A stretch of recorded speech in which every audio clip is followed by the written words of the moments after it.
எல்லாருக்கும் வணக்கம். இன்றைக்கி மகளிர் தினம். தமிழ்நாடு முழுக்க இருக்கிற என்னுடைய அம்மா, அக்கா, தங்கச்சி, தோழின்னு உங்கள் அத்தனை பேருக்கும் இந்த தினத்தில் வாழ்த்து சொல்லாமல் இருக்க முடியாது. உங்கள் அனைவருக்கும் என்னுடைய மகளிர் தின வாழ்த்துக்கள். சந்தோஷம் தானே? பாதுகாப்பாக இருந்தால் தானே சந்தோஷத்தை உணர முடியும்.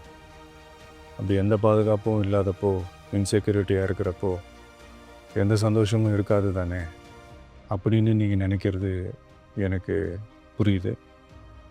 என்ன செய்ய, நாம் எல்லாருமா சேர்ந்து தான் இந்த திமுக கவர்மெண்ட்டை தேர்ந்தெடுத்தோம். ஆனால் அவங்க எப்படி நம்மளை ஏமாற்றுவாங்கன்னு இப்போ தானே தெரியுது.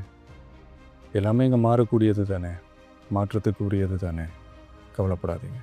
2026 நீங்கள் எல்லோரும் சேர்ந்து, இல்லை நாம் எல்லோரும் சேர்ந்து இந்த மகளிருக்கான பாதுகாப்பை உறுதி செய்ய தவறிய இவங்களை மாற்றுவோம். அதுக்கு இந்த மகளிர் தினமான இன்றைக்கி நாம் எல்லாருமா சேர்ந்து உறுதியேற்போம்.